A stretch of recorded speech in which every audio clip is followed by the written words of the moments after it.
नमस्कार, बहुत स्वागत है आप सभी का। जी मध्य प्रदेश छत्तीसगढ़ देख रहे हैं आप और आपके साथ मैं हूं कीर्ति दीक्षित। लोकसभा का संग्राम अब धीरे धीरे तेज होने लगा है। तीखे प्रहार के रूप में नेताओं के शब्द बाढ़ अब एक दूसरे पर छोड़े जा रहे हैं। राजनीतिक पार्टियां हर एक मुद्दे को भुनाने की कोशिश में है और इस बीच मध्य प्रदेश और छत्तीसगढ़ की बात करें तो यहां कांग्रेस को राहुल गांधी की भारत जोड़ो न्याय यात्रा का बेसब्री से इंतजार है। कांग्रेस को उम्मीद है कि इस यात्रा के जरिए प्रदेश में पार्टी का सूरत हाल बदलेगा, लेकिन क्या ऐसा होगा?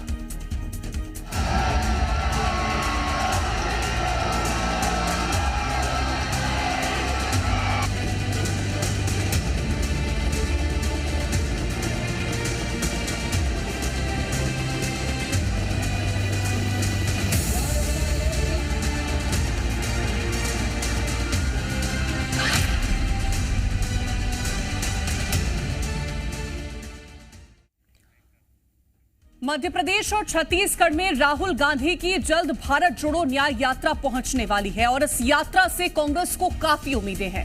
पार्टी की ओर से प्रदेश में अलग अलग तरह की तैयारियां की जा रही हैं, लेकिन इस बीच छत्तीसगढ़ से खबर ऐसी सामने आई जिसने पार्टी में चल रहे अंदरूनी कलह को उजागर कर दिया। रिपोर्ट देखिए।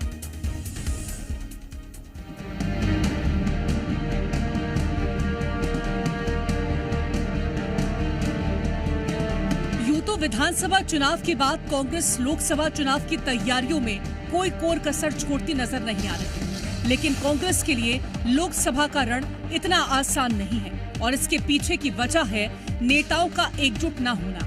यही कारण है कि पार्टी की ओर से लगातार बैठक के जरिए नेताओं को एकजुट करने का प्लान तैयार किया जा रहा है। साथ ही रूठों को मनाने की कवायद जारी है। इन सबके बीच मध्य प्रदेश और छत्तीसगढ़ में कांग्रेस राहुल गांधी की भारत जोड़ो न्याय यात्रा को फिलहाल संजीवनी मानकर चल रही है। कांग्रेस को भरोसा है कि एमपी और छत्तीसगढ़ में इस यात्रा का असर देखने को मिलेगा, लेकिन क्या वाकई ऐसा होगा? देखिए, कांग्रेस को आस उनको अपनी जगह है, लेकिन कांग्रेस की जो बची हुई सीट है वो भी कांग्रेस हारने वाली है। कांग्रेस का वोट प्रतिशत जो पिछले लोकसभा चुनाव में था उससे भी नीचे गिरने वाला है। भारतीय जनता पार्टी कुछ भी कहती रहे, इन 2 सालों में जो चुनाव हुए हैं 23 और 24 में, आधे चुनाव सरकारें कांग्रेस की बनी है राज्यों में और आधे भाजपा में। और वोट का प्रतिशत देखा जाए तो अभी जो 2023 के लास्ट विधानसभा चुनाव हुए उनमें 11 लाख वोट कांग्रेस के ज्यादा आए हैं। तो भाजपा का ये कहना तो बिल्कुल गलत है। माननीय राहुल गांधी जी की जो भारत जोड़ो यात्रा थी उसको अपार समर्थन मिला था। अब भारत जोड़ो न्याय यात्रा जो चल रही है उसमें बहुत जबरदस्त समर्थन मिल रहा है। एक तरफ मध्य प्रदेश में राहुल गांधी की यात्रा को लेकर तैयारियां तेज हैं, तो वहीं दूसरी ओर छत्तीसगढ़ से आई खबर के बाद इस बात का अंदाजा लगाया जा सकता है कि पार्टी के नेता लोकसभा चुनाव को लेकर कितने एक्टिव हैं। दरअसल छत्तीसगढ़ में कांग्रेस अल्पसंख्यक विभाग की बैठक हुई। बैठक से 88 पदाधिकारी नदारद रहे। बिना सूचना दिए बैठक से पदाधिकारी नदारद रहे। 51 प्रदेश सचिव और 9 जिला अध्यक्ष नदारद रहे। विभाग के प्रदेश अध्यक्ष ने सभी को नोटिस थमाया। 3 दिनों के भीतर मांगा गया स्पष्टीकरण। इस खबर के सामने आने के बाद जहां कांग्रेस सफाई देती नजर आई, तो दूसरी ओर बीजेपी ने तंज कसा। कुछ लोगों के जवाब आ भी रहे हैं कि कुछ लोग का जेन्युइन कारण है, किसी की तबियत खराब थी, किसी का गमी हो गया था, किसी के कुछ कार वार में एक्सीडेंट हो गई थी, ऐसा है। और उसको सबको नोटिस को हमारे प्रभारी को दिखाया जाएगा और उसके बाद अगर जिनका जेन्युइन लगेगा ठीक है, और जो ऐसा लगेगा कि सच में वो लोग नहीं आए किसी कारण से, तो उनके स्थान पे दूसरों को मौका दिया जाएगा। देखिए, कांग्रेस से सभी दूर हो रहे हैं। अल्पसंख्यक की क्या बात है, वो तो केवल वोट की राजनीति की बात करते हैं और वोट बटोरने के लिए सब करते हैं। चाहे एसटी की बात करें, एससी की बात करें, ओबीसी की बात करें, किसी का भला नहीं किया है। लोकसभा चुनाव से पहले भले ही कांग्रेस की ओर से कई तरह की रणनीतियां तैयार की जा रही हैं, लेकिन इन सब के बीच ऐसी खबरें कई तरह के सवाल खड़े कर रही हैं। क्या वाकई कांग्रेस की लोकसभा चुनाव वाली राह आसान नहीं है? ब्यूरो रिपोर्ट, जी मीडिया। तो सबसे पहले आपको बताते हैं कि मध्य प्रदेश के किस किस जिले से होकर भारत जोड़ो न्याय यात्रा गुजरेगी। प्रदेश के मुरैना, ग्वालियर, शिवपुरी, गुना, राजगढ़ के साथ साथ आगर मालवा, उज्जैन, रतलाम और झाबुआ जिले से होकर ये भारत जोड़ो न्याय यात्रा गुजरने वाली है। मध्य प्रदेश के साथ कांग्रेस की भारत जोड़ो न्याय यात्रा छत्तीसगढ़ से भी होकर के गुजरेगी। छत्तीसगढ़ में ये यात्रा रायगढ़, अंबिकापुर, सक्ती से होते हुए जांजगीर चांपा, कोरबा, सूरजपुर और बलरामपुर से होते हुए गुजरती नजर आने वाली है। तो अब आपको बताते हैं कि जिस भारत जोड़ो न्याय यात्रा से कांग्रेस परिवर्तन की उम्मीद लगाए बैठी है, उस यात्रा का आखिरकार मकसद क्या है। कांग्रेस की भारत जोड़ो न्याय यात्रा 5 मांगों पर आधारित है। सबसे पहली मांग युवा न्याय, भागीदारी न्याय, नारी न्याय, किसान न्याय और श्रमिक न्याय। ये 5 ऐसे न्याय हैं जिस उम्मीद को लेकर के कांग्रेस की ये भारत जोड़ो न्याय यात्रा चल रही है।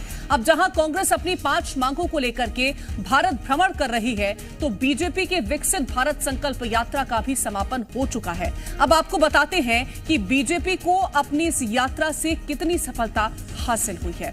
विकसित भारत संकल्प यात्रा को लेकर बीजेपी देश के 782 जिलों से होकर गुजरी। इस दौरान बीजेपी ने 13,581 शहरी स्थानों को कवर किया। साथ ही 2,58,527 ग्राम पंचायतों से होकर ये यात्रा निकली। तो 19,03,16,000 लोग इस यात्रा से जुड़े और हर जरूरतमंद तक योजनाओं का लाभ पहुंचाया गया है। तो ये पूरा खाका रहा है मध्य प्रदेश और अलग अलग हिस्सों को लेकर के बीजेपी का। अब मध्य प्रदेश में लोकसभा के रण को लेकर के कांग्रेस की तैयारियां जोरों पर है, लेकिन एमपी में 9 ऐसी सीटें भी हैं जो कांग्रेस के सामने बहुत बड़ी चुनौती हैं। उन 9 सीटों के बारे में भी आपको एक बात बता देते हैं। सबसे पहले सीट बात करते हैं भोपाल सीट। यहां से सांसद प्रज्ञा सिंह ठाकुर कांग्रेस के लिए एक बड़ी चुनौती है। कांग्रेस पिछले 9 लोकसभा चुनावों से भोपाल सीट जीतने में नाकाम रही है और आखिरी बार 1984 में कांग्रेस प्रत्याशी केएन प्रधान यहां से सांसद बने थे। इंदौर सीट की बात करते हैं। शंकर लालवानी यहां से सांसद हैं और कांग्रेस के लिए यह सीट जीत पाना लगभग नामुमकिन है। इस सीट पर भी कांग्रेस को 9 लोकसभा चुनावों से जीत नहीं मिली है। 1984 में कांग्रेस प्रत्याशी केएन प्रधान सांसद बने थे। भिंड सीट की बात करें, सांसद संध्या राय की इस सीट पर मजबूत पकड़ है और यहां कांग्रेस पिछले 9 लोकसभा चुनावों से जीतने में नाकाम रही है। 1984 में कांग्रेस के कृष्णपाल सिंह यहां से जीत हासिल कर चुके थे। दमोह सीट की बात करें, प्रहलाद सिंह पटेल यहां से सांसद रहे।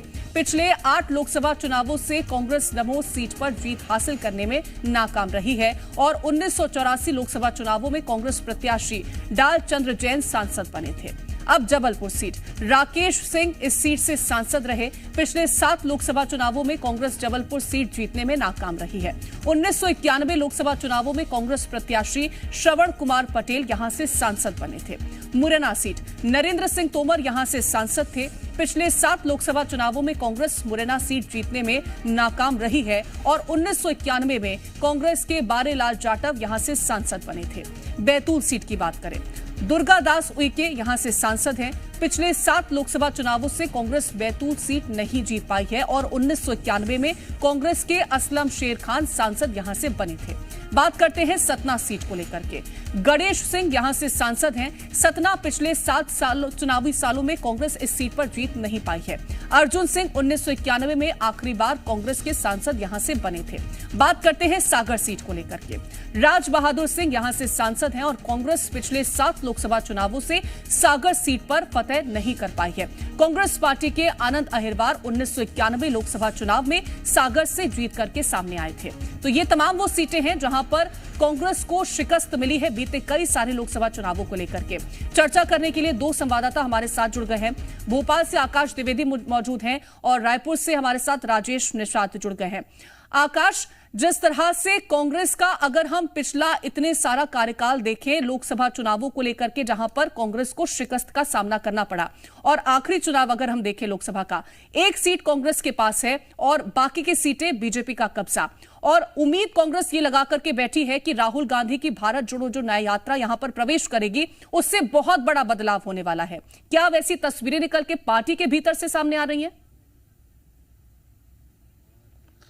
देखिए, मध्य प्रदेश में लोकसभा के लिहाज से कांग्रेस के पास खोने के लिए बहुत कुछ नहीं है, लेकिन पाने के लिए 28 लोकसभा की सीटें हैं। कांग्रेस को आस है कि राहुल गांधी की भारत जोड़ो न्याय यात्रा इसमें एक बड़ी मजबूत भूमिका निभाएगी, क्योंकि ये भारत जोड़ो न्याय यात्रा मध्य प्रदेश की 7 लोकसभा सीटों को कवर कर रही है। ग्वालियर चंबल अंचल और मालवा निमाड़ अंचल की ये 7 लोकसभा की सीटें हैं। मध्य प्रदेश में कुल 29 लोकसभा सीटें हैं, जिनमें महज 1 सीट कांग्रेस के पास है। और क्योंकि छिंदवाड़ा कांग्रेस और कमलनाथ का गढ़ माना जाता है, पहले कमलनाथ यहां से सांसद रहे और अब उनके बेटे नकुलनाथ सांसद हैं। रही बात भारत जोड़ो न्याय यात्रा की, इसके पहले यानी कि विधानसभा चुनावों के ठीक पहले भारत जोड़ो यात्रा जो राहुल गांधी निकाल रहे थे, वो यात्रा भी मध्य प्रदेश से गुजरी। मध्य प्रदेश का मालवा निमाड़ अंचल इस यात्रा ने कवर किया। मालवा निमाड़ वो अंचल रहा जहां कांग्रेस 2018 में बड़ी मजबूत स्थिति में रही और बीजेपी को यहां करारी शिकस्त का सामना करना पड़ा। 18 में कांग्रेस सरकार में आती है, लेकिन 23 में जब यात्रा 23 के चुनाव के पहले यहां से गुजरती है, उस यात्रा का खासा इंपैक्ट नहीं दिखा, क्योंकि जहां से यात्रा शुरू हुई और जिन जगहों से यात्रा गुजरी मालवा निमाड़ अंचल में अधिकतर सीटें कांग्रेस पार्टी मालवा निमाड़ अंचल के इस चुनाव में हारी है। बुरहानपुर की सीट तक कांग्रेस पार्टी हार गई। अर्चना चिटनिस जो उपचुनाव में यहां से हारी थी, वो विधानसभा का चुनाव जीत जाती हैं। तो अब भारत जोड़ो न्याय यात्रा कितना इंपैक्टफुल होगा, ये विधानसभा चुनाव की पहले भारत जोड़ो यात्रा से अंदाजा लगाया जा सकता है। मध्य प्रदेश में हालांकि नई टीम है और ये नई टीम पूरी कोशिश के साथ तिकड़ी है। प्रदेश अध्यक्ष बदले गए हैं। प्रदेश अध्यक्ष जीतू पटवारी, उमंग सिंगार नेता प्रतिपक्ष और उप नेता प्रतिपक्ष हैं हेमंत कटार, इसके साथ ही प्रदेश प्रभारी भी बदले गए हैं। ये तमाम नेता इस रूट को पूरी तरीके से निरीक्षण करेंगे, यहां पर कार्यकर्ताओं को मजबूत करेंगे। कांग्रेस पार्टी ये दावा कर रही है कि भारत जोड़ो न्याय यात्रा के जरिए बौद्धिक वर्ग, युवा और जो तमाम अलग अलग वर्ग के लोग हैं उन्हें हम पार्टी से जोड़ेंगे, कार्यकर्ताओं में भी जोश भरेंगे, जिसका इंपैक्ट लोकसभा चुनाव में दिखेगा। अब जो 29 सीटों का समीकरण है, जिसकी रिपोर्ट पहले हम दिखा रहे थे, और ये वाकई में कांग्रेस की चिंता बढ़ाने वाली है। एक सीट छिंदवाड़ा छोड़ देते हैं तो अधिकतर सीटों पर कांग्रेस सामने बड़ी चुनौतियां हैं, खासतौर पर ग्वालियर चंबल अंचल, जहां ज्योतिरादित्य सिंधिया की वजह से कांग्रेस कभी मजबूत स्थिति में हुआ करती थी, अब वो अंचल भी कांग्रेस के हाथ से कहीं ना कहीं छिटक रहा है। और ऐसे में कांग्रेस को अपने मजबूत दावेदारों को उतारने की जरूरत है, खासतौर पर जो कांग्रेस के दिग्गज नेता रहे हैं। ऐसे में टिकट बंटवारे को लेकर कांग्रेस जो रणनीति मध्य प्रदेश के लिए तैयार करती है, क्योंकि इंडी गठबंधन की भी बात है, मध्य प्रदेश में सपा बसपा बहुत मजबूत स्थिति में नहीं है। कांग्रेस इंडिपेंडेंट चुनाव विधानसभा का यहां लड़ी। अब लोकसभा के लिए कांग्रेस क्या तैयारी करती है और टिकट बंटवारे का क्या फॉर्मूला तय होता है, टिकट किन नेताओं को मिलता है, ये वोट शेयरिंग का बड़ा आधार हो सकता है। भारतीय जनता पार्टी इस बार प्रचंड बहुमत के साथ मध्य प्रदेश में विधानसभा चुनाव में आई है और लोकसभा चुनाव में मध्य प्रदेश में बीजेपी के लिए बड़ी चुनौतियां पिछले 1-2 चुनाव में देखने को नहीं मिली है, क्योंकि 28 सीटों पर कब्जा होना ये आम बात नहीं है। 28 सीटों पर कब्जा होना ये बहुत कुछ दर्शाता भी है। और लौटूंगी मैं आकाश आपके पास। राजेश, जिस तरह से अगर हम मध्य प्रदेश का जिक्र कर रहे थे, यहां पर भी शीर्ष नेतृत्व में बदलाव देखने को मिला, लेकिन अगर हम पार्टी के तमाम नेताओं की बात करते हैं, कार्यकर्ताओं की बात करते हैं, तो उसकी स्थिति में ज्यादा कुछ बदलाव देखने को नहीं मिला। और उसका सीधा उदाहरण है कि 88 लोग मीटिंग में नहीं पहुंचते हैं, उसके बाद एक नोटिस जारी की जाती है। तो ये क्या दर्शाता है? क्या अभी भी उस तरह की एक्टिवनेस नहीं है पार्टी में और इस उम्मीद के साथ बैठे हैं कि जब राहुल गांधी की ये जो पूरी यात्रा है ये प्रवेश करेगी तो एक बहुत बड़ा एक अलग इंपैक्ट लेकर के आ जाएगी?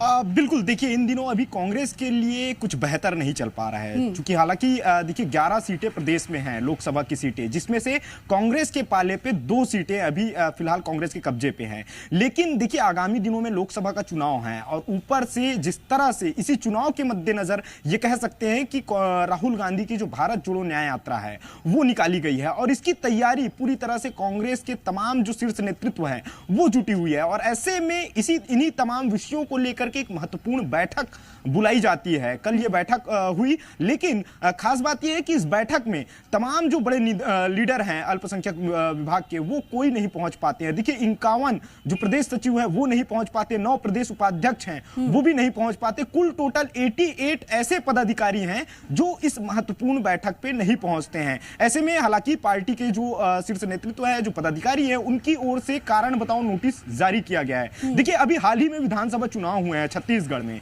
और उस विधानसभा चुनाव पे जिस तरह से कांग्रेस को हार का सामना करना पड़ा, उसके बाद जो सिर फुटअव्वल की जो स्थिति इस वक्त कांग्रेस में देखने को मिली। देखिए पूर्व विधायक जो हैं वो कहीं ना कहीं लामबंद होते हुए नजर आए, कई तरह के जो बयानबाजी हैं वो कहीं ना कहीं देखने को मिला है। पूर्व विधायक रहे हैं बृहस्पति सिंह, उन्होंने भी सीधे तौर पे कई गंभीर आरोप तमाम बड़े नेताओं के ऊपर लगाए हैं। प्रदेश प्रभारी जो रही हैं कुमारी सैलजा, उनके ऊपर भी गंभीर आरोप लगाए हैं। मतलब ये कह सकते हैं कि कांग्रेस में अभी फिलहाल कुछ बेहतर नहीं चल पा रहा है। यही वजह है कि देखिए एक बड़ी बैठक होती है और उस बैठक में तमाम जो नेता हैं वो नहीं पहुंच पाते। हालांकि प्रदेश कांग्रेस कमेटी की हम बात करें, पीसीसी चीफ की हम बात करें या प्रदेश प्रभारी की हम बात करें, उनका लगातार यहां पे दौरा हो रहा है। खुद प्रदेश अध्यक्ष हैं पीसीसी चीफ, वो दीपक बैज जो है मोर्चा संभाले हुए हैं, बस्तर में लगातार दौरा किए हैं, उसके बाद सरगुजा संभाग में भी उनका लगातार दौरा देखने को मिल रहा है। देखिए आज भी खुद प्रदेश प्रभारी सचिन पायलट आज रायगढ़ पहुंचे हुए हैं और वहां पे भी तमाम नेताओं के साथ वो बैठक करते हुए नजर आ रहे हैं। इतना ही नहीं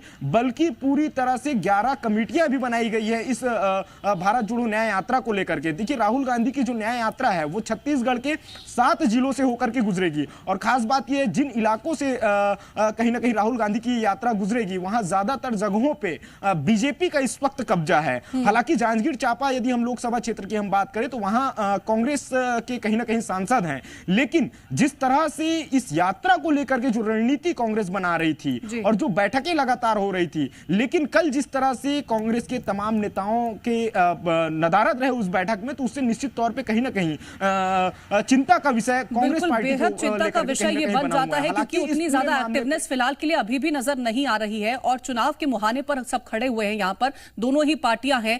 आकाश, मेरा सवाल ये रहेगा कि जब विधानसभा का चुनाव होना था तो कांग्रेस इस उम्मीद के साथ बैठी थी कि जनता बीजेपी को ऐसे ही नकार देगी और मुद्दे कई सारे थे, लेकिन वो मुद्दे भुना नहीं पाई थी कांग्रेस। और लेकिन अब ये उम्मीद है कि जो ये तिगड़ी निकलने वाली है, 3-4 तारीख को ये बैठक होगी, उसके बाद ये तिगड़ी निकलेगी, कार्यकर्ताओं में जोश भरेगी, लेकिन स्थितियां क्या उतनी मजबूत कांग्रेस के लिए अभी मौजूदा वक्त में नजर आ रही है?